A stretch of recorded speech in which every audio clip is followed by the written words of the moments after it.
Dale Carnegie's How to Win Friends and Influence People is one of the most influential self-help books ever written. Its timeless principles have helped millions of people improve their social skills, foster better relationships, and achieve personal and professional success. The core message of the book revolves around understanding human nature, demonstrating genuine interest in others, and applying ethical persuasion techniques. The book is divided into several sections, each focused on different aspects of interpersonal relationships, and contains practical strategies that can be applied in everyday life. Let's jump into the summary. Part 1. Fundamental Techniques in Handling People. 1. Don't criticize, condemn, or complain. Carnegie emphasizes that criticizing others is often futile and can breed resentment rather than change. People naturally defend themselves against blame, and criticism can damage relationships. Instead, focus on understanding and empathy. 2. Give honest and sincere appreciation. Everyone craves appreciation, but superficial praise can be transparent and ineffective. Genuine appreciation, based on sincere observations, encourages positive behavior and builds rapport. 3. Arouse in the other person an eager want. Convince others to see things from their perspective and appeal to their self-interest. When you help others gain what they want, they are more likely to be motivated and cooperative. Part 2. 6 Ways to Make People Like You. Become genuinely interested in other people. People are drawn to those who show authentic interest. Take time to learn about others' interests, backgrounds, and aspirations. 2. Smile. A simple, sincere smile can create a positive atmosphere and foster goodwill. 3. Remember that a person's name is, to that person, the sweetest sound in any language. Using people's names respectfully makes interactions more personal and memorable. 4. Be a good listener. Encourage others to talk about themselves. Listening actively and attentively signals respect and interest and helps build trust. 5. Talk in terms of the other person's interests. Align your conversations around what excites or matters to the other person. 6. Make the other person feel important and do it sincerely. Everyone wants to feel valued. Recognize others' strengths and contributions genuinely. Part 3. How to win people to your way of thinking. Avoid argumentation. Arguing rarely changes people's minds. Instead, seek common ground and show respect for differing opinions. 2. Show respect for the other person's opinions. Never say, "You're wrong." Criticism alienates others. Instead, acknowledge their viewpoints and find areas of agreement. 3. If you're wrong, admit it quickly and emphatically. Humility fosters trust. When you admit mistakes, others respect your honesty. 4. Begin in a friendly way. Approach conflicts with kindness and understanding. This preempts defensiveness. 5. Get the other person saying, "Yes, yes," immediately. Build momentum by focusing on agreements rather than disagreements. 6. Let the other person do a great deal of the talking. People appreciate being heard. It increases their willingness to cooperate.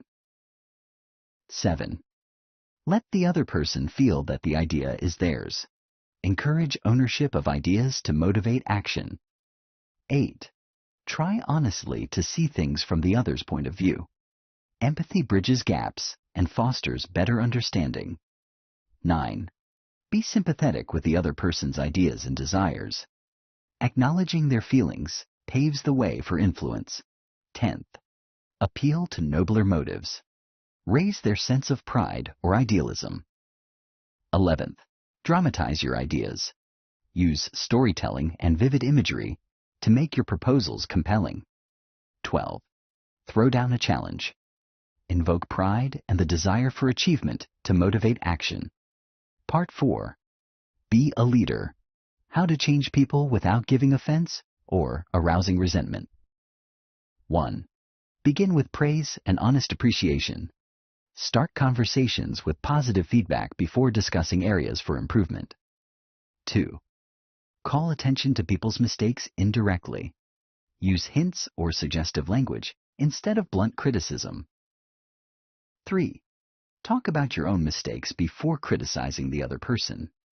This demonstrates humility and makes feedback more palatable. 4. Ask questions instead of giving direct orders.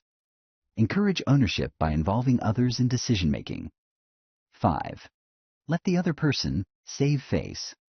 Avoid embarrassing or humiliating others, especially when addressing mistakes. 6. Praise improvements. No matter how small, reinforcement encourages continued progress. 7. Give the other person a fine reputation to live up to. Set high expectations with confidence in their abilities. 8. Use encouragement. Make the fault seem easy to correct. People are more willing to change when they believe it's achievable. 9. Make the other person happy about doing the thing you suggest. Frame requests in a way that aligns with their interests. 10. Use praise effectively to motivate change. Positive reinforcement is essential for fostering growth. When praising, be specific about what was done well and do so sincerely. This encourages repeated good behavior and builds confidence. 11th, encourage and foster a sense of importance. Recognize others' contributions genuinely. Feeling valued motivates individuals to perform at their best and cultivates loyalty. Additional insights and underlying themes. While the principles are presented as practical steps, several underlying themes give the book its lasting power. Human nature and empathy. Recognizing that all humans want to feel important, appreciated, and understood. Strategies revolve around fulfilling these intrinsic desires ethically. Sincerity. All the advice hinges on genuine behavior. Flattery or fake interest is easily detected and can harm credibility. Avoiding blame and conflict, approaching disagreements with tact, diplomacy, and understanding rather than confrontation. Active listening. Truly listening to others, rather than just waiting for your turn to speak, is emphasized throughout as a cornerstone of rapport building.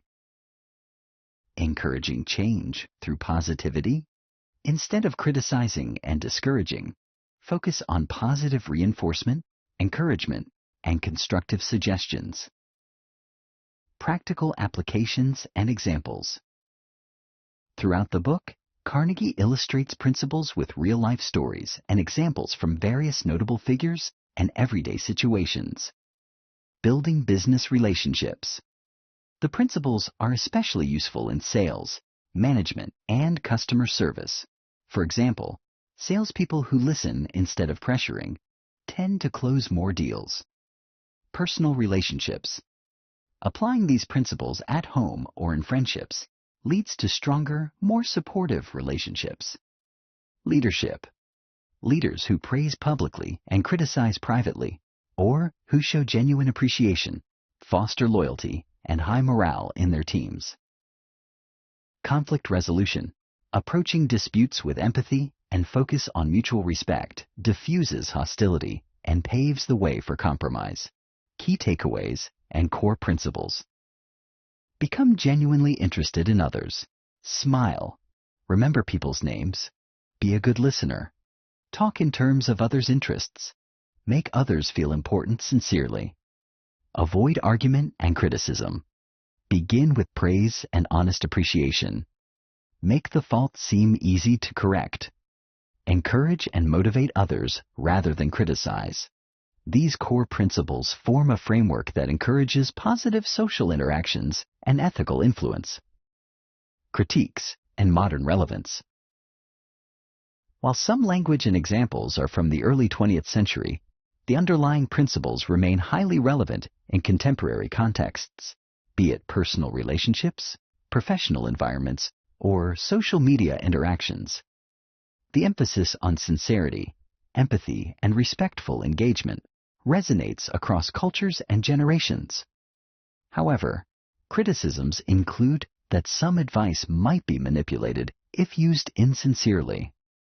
Therefore, the key to success with these principles is authentic behavior. Rooted in respect and genuine interest. Final reflection. Dale Carnegie's How to Win Friends and Influence People advocates that success is intertwined with our ability to relate to and understand others. By practicing kindness, empathy, and respect, we can build meaningful relationships that benefit everyone involved. The book encourages us to shift focus from trying to impress others to showing genuine appreciation and understanding. Such authentic behavior fosters trust, loyalty, and influence, elements that are essential in all areas of life. In conclusion, Carnegie's timeless advice encourages us to be better listeners, show sincerity, and treat others with respect. Mastering these principles can transform our social interactions, leading to more fulfilling personal and professional relationships. I hope you have enjoyed this summary. For more book summaries, be sure to like and subscribe.